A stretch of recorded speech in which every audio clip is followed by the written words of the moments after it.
വേറെ ഒന്നുമല്ല. ഞാൻ ആദിലേന്റെ അടുത്തും നൂറേന്റെ അടുത്തും സംസാരിച്ചപ്പോ എനിക്ക് മനസ്സിലായ ഒരു കാര്യം എന്താ വെച്ചാല്, ഇവര് പറയണ എന്താ വെച്ചാൽ ഇത് നോർമലൈസ് ചെയ്യാൻ പറ്റില്ല. ഇവര് പറയുന്നില്ലല്ലോ അതെ. ഇവര് നോർമലൈസ് ചെയ്യണം. പിന്നെ അത് മാത്രം ഇപ്പൊ ഞാൻ വിചാരിക്കാൻ വെച്ചോ ഇവരെ രണ്ടുപേരെയും കണ്ടിട്ട് ഇപ്പൊ എനിക്ക് കൊതി വന്നു എന്ന് ഞാൻ പറഞ്ഞു. എന്തൊരു സ്നേഹമാണ്, അല്ലെങ്കിൽ എനിക്കിങ്ങനെ അസൂയോട് കൂടി ഞാൻ നോക്കി കണ്ടു എന്ന് പറഞ്ഞു.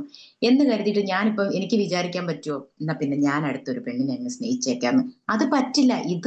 അവർക്ക് ഇത് അവർക്കോ അല്ലെങ്കിൽ ഇതൊരു നമുക്കൊന്ന് അങ്ങനെ ഒന്നൊരു പെണ്ണിനെ സ്നേഹിച്ചേക്കാം എന്ന് വിചാരിച്ചിട്ടൊന്നും അവർ മനഃപൂർവ്വം ഒരു വലിയ ആളാവാനോ അല്ലെങ്കിൽ സമൂഹത്തിൽ നമ്മളെ ശ്രദ്ധ പിടിച്ചു പറ്റാൻ വേണ്ടിയിട്ടും അവർ ചെയ്തതല്ല. അവര് പറഞ്ഞിട്ടുണ്ട്, അവർ ഒരുപാട് പേര് പിന്നെ ഉപദേശിച്ചിട്ടുണ്ട്. ഈ ഘട്ടങ്ങളൊക്കെ കഴിഞ്ഞ് ഒരുപാട് കൗൺസിലിംഗ് ഒക്കെ കഴിഞ്ഞ് അവർക്കത് പറ്റില്ല എന്ന് ഉറപ്പിച്ചിട്ടാണ് വന്നത്. അല്ലാതെ ഇപ്പൊ വലിയ തീർച്ചയായിട്ടും. സ്റ്റൈലാക്കാൻ വേണ്ടി അല്ലെങ്കിൽ നമ്മളിപ്പോ പറയല്ലോ ഒരു യൂട്യൂബും അല്ലെങ്കിൽ ഒരു ഫോണും ഒരു 4 ചുമരുകൾക്കുള്ളിൽ നമുക്ക് എന്തും ചെയ്തിട്ട് ഫേമസ് ആകാം. ഇപ്പൊ ഫേമസ് ആവണം എന്നുള്ള ആഗ്രഹം അവരങ്ങനെ ചെയ്തതല്ല. അവരുടെ ബ്ലഡിൽ ഈ ഒരു റിലേഷൻ അല്ലെങ്കിൽ അവർക്ക് അത് തന്നെ പറ്റുള്ളൂ എന്ന് അവർക്ക് തന്നെ തോന്നിയിട്ടാണ്. അവർക്ക് ഏതെങ്കിലും ഒരു നിമിഷം പറ്റൂല എന്നാണെങ്കിൽ അവരെന്നെ മാറിപ്പോയേനെ.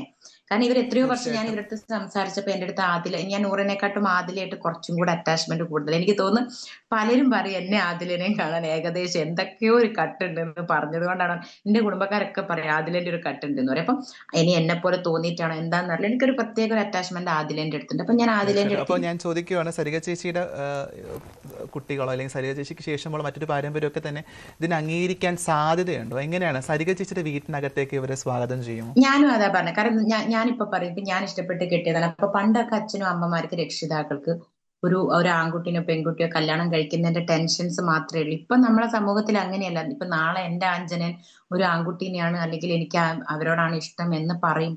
ഒരിക്കലും ഇവരെല്ലാരും മനസ്സിലാക്കേണ്ട ഒരു കാര്യമാണ്, ഒരിക്കലും ജീവിതം വെച്ചിട്ട് ഫേമസ് ആവാനോ അല്ലെങ്കിൽ അതിനാരും നിൽക്കൂല. നിക്കില്ല. ഒരാൾക്ക് അതെ. പൂർണ്ണമായിട്ടും പറ്റില്ല, എനിക്ക് ഇങ്ങനെ ജീവിക്കാൻ പറ്റില്ല എന്നറിഞ്ഞാൽ മാത്രമേ അവർ ഇങ്ങനത്തെ ഒരു വലിയൊരു കടുങ്കൈ പോലെ അല്ലെങ്കിൽ സമൂഹത്തിന് വലിയ പ്രശ്നങ്ങൾ ഉണ്ടാകും എന്ന് അറിഞ്ഞിട്ടും അവരത് ചെയ്യണമെങ്കിൽ അവർക്ക് പറ്റാത്തത് കൊണ്ടാണെന്ന് ഞാൻ വിശ്വസിക്കുന്നത്. കാരണം അതിലേക്കും നൂറയ്ക്കും വേറൊരു ലൈഫ് പറ്റുന്നില്ല. പറ്റുമെങ്കിൽ അവരും ചെയ്യും. ഞാനതാ ചോദിക്കുന്നത്. ഇപ്പം എന്റെ മോൻ അതും ഇപ്പൊ പറഞ്ഞതുപോലെ ഈ അങ്ങനെ പറഞ്ഞ പോലെ ചെയ്യും. ലക്ഷ്മിയുടെ ഒരു ഫാമിലിയിൽ കുട്ടിയുണ്ട് എന്ന് പറഞ്ഞിട്ട് എൻ്റെ കുട്ടി സ്വാധീനിക്കപ്പെടും ഇത് കണ്ടാൽ, ബിഗ് ബോസ് കണ്ടാൽ സ്വാധീനിക്കപ്പെടണമെങ്കിൽ ആദിലയും നൂറയും അവരുടെ കുട്ടിക്കാലത്ത് കണ്ടിരുന്ന സിനിമകൾ കണ്ട് അവർ സ്വാധീനിക്കപ്പെടണമായിരുന്നു. കാരണം നമ്മൾ ഇത്തരം വിഷയങ്ങളെപ്പറ്റി സംസാരിക്കുന്നത് കഴിഞ്ഞ 5-6 വർഷമായിട്ടുള്ളൂ. അതിനപ്പുറത്തേക്ക് എൻ്റെയൊക്കെ ചെറുപ്പകാലത്ത് ഞാൻ കാണുന്ന പ്രണയങ്ങൾ മുഴുവനും സ്ത്രീയും പുരുഷനും മാത്രമുള്ള പ്രണയങ്ങളാണ്. നമ്മുടെ സിനിമകൾ അത്തരത്തിലാണ്, നമ്മുടെ സീരിയലുകൾ അത്തരത്തിലാണ്. അതെ. എന്നിട്ട് എന്തുകൊണ്ട് ഞാനടക്കമുള്ള LGBT മനുഷ്യർ ഇതിനെ സ്വാധീനിക്കപ്പെട്ടിട്ടില്ല എന്നുള്ളതാണ്.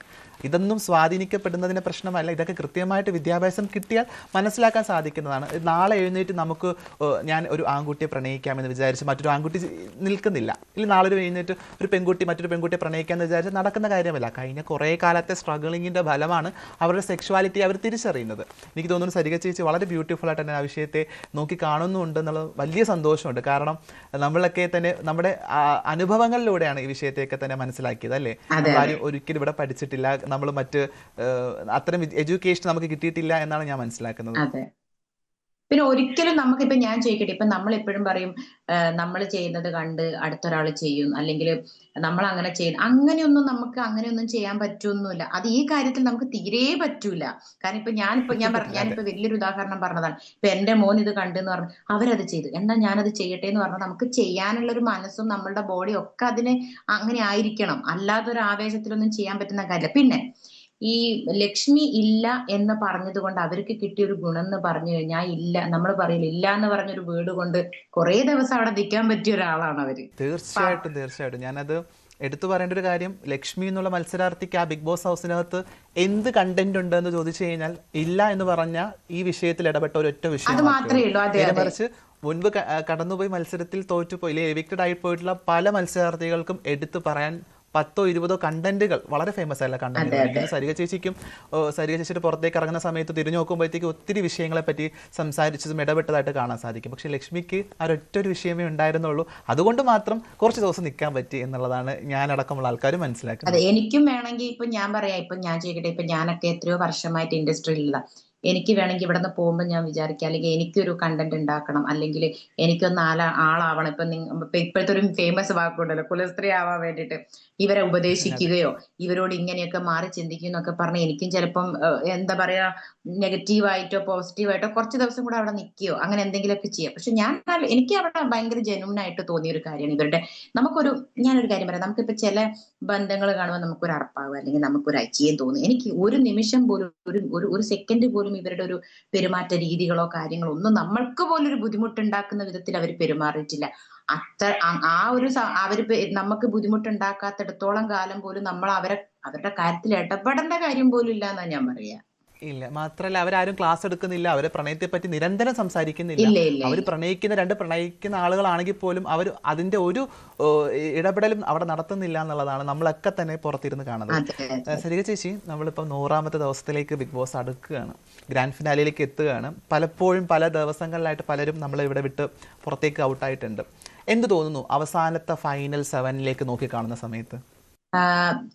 ഞാൻ പറഞ്ഞില്ലേ, ഇപ്പം ഈ ബിഗ് ബോസിലേക്ക് പോകും, അല്ലെങ്കിൽ ഈ ബിഗ് ബോസിലേക്ക് പോകാനുള്ള ഒരു ആഗ്രഹം ഉണ്ടായപ്പോ തന്നെ നമുക്ക് എല്ലാവർക്കും അറിയുന്ന ഒരു കാര്യമാണ്, നമ്മൾ മാക്സിമം കണ്ടന്റ് അല്ലെങ്കിൽ എല്ലാ വിഷയങ്ങളിലും ഇടപെട്ട് നമ്മൾ മാക്സിമം അതായത് നമുക്ക് സമൂഹത്തിനോ അല്ലെങ്കിൽ ആരെങ്കിലും നമ്മളെ പറ്റി എന്തെങ്കിലും വിചാരിക്കുകയോ അങ്ങനത്തെ ഒരു ചിന്തയും ഇല്ലാതെ നമ്മൾ എല്ലാത്തിലും ഇടപെട്ട് ഗെയിം കളിച്ച് നിൽക്കുകയാണെങ്കിൽ, ഇപ്പൊ ഞാനായാലും അങ്ങനെ ചെയ്യുകയാണെങ്കിൽ എനിക്കൊരു 10 ദിവസം കൂടെ കൂടുതൽ കിട്ടും.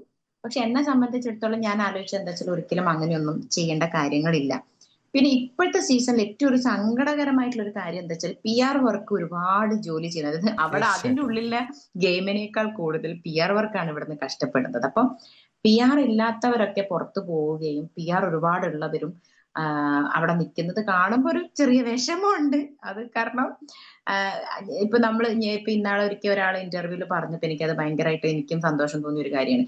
ഇതൊരു ജഡ്ജിങ് പാനൽ ഇരുത്തിയിട്ട് ഒരു ജഡ്ജ്മെന്റ് ആണെങ്കിൽ കുറച്ചുകൂടെ നല്ലതായിരുന്നു. കാരണം ഇപ്പൊ എന്റെ കുടുംബത്തിലുള്ള എല്ലാവരും, ഇപ്പൊ ഞാൻ പറയാം, എന്റെ അച്ഛന്റെ കുടുംബമായിക്കോട്ടെ, അമ്മേന്റെ കുടുംബമായിക്കോട്ടെ, എല്ലാവരും എന്നെ സപ്പോർട്ട് ചെയ്യുന്നത്. ഇപ്പം പൊതുവെ ഞാൻ എപ്പോഴും പറയും, ഒരു കലാകാരിക്ക് ഏറ്റവും കൂടുതൽ അംഗീകാരം കിട്ടാത്തത് ചിലപ്പോൾ സ്വന്തം നാട്ടിൽ നിന്നായിരിക്കും. പക്ഷെ എനിക്ക് ഏറ്റവും കൂടുതൽ അംഗീകാരം കിട്ടി എന്റെ നാട്ടിൽ നിന്ന്.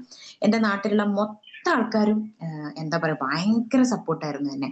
എനിക്ക് പോകുമ്പോ എത്ര കോസ്റ്റ്യൂം ആയിക്കോട്ടെ, ഞങ്ങളുടെ വീടിന്റെ അടുത്തുള്ള ഒരു ഡ്രസ്സും ഓർണമെന്റ്സും ഒക്കെ എനിക്ക് വീട്ടിൽ ഇങ്ങനെ കൊണ്ടുതരും, ഞാൻ എവിടെയോ യാത്രയൊക്കെ പോകുന്നത് പോലെ. പക്ഷെ അവരാരും തന്നെ ഒരു വോട്ട് ചെയ്യും, അല്ലാതെ ഇതിനു വേണ്ടി 24 മണിക്കൂറും അവര് ഇതിന് വേണ്ടിയിട്ട് ഈ ഹോട്ട്സ്റ്റാർ എടുത്തിരുന്ന് ചെയ്യില്ല.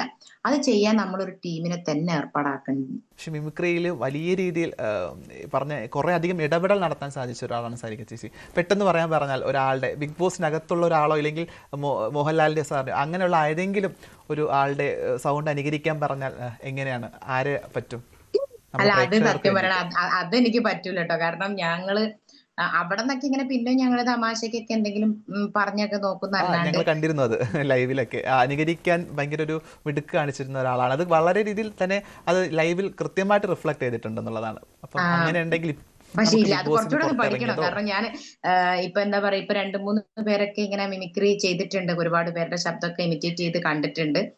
അപ്പോൾ നമുക്കത് ശ്രദ്ധിക്കാനൊന്നും പറ്റിയിട്ടില്ല. അപ്പൊ ഞാനിങ്ങനെ വിചാരിച്ചു, ഫിനാലേക്ക് പോകുന്നതിന് മുന്നേ ഒരു 2 പേരുടെ ശബ്ദമെങ്കിലും അനുകരിച്ചിട്ട് പോകണം. എന്തായാലും ഇപ്പൊ എന്തായാലും പ്രിപ്പയർ അല്ല.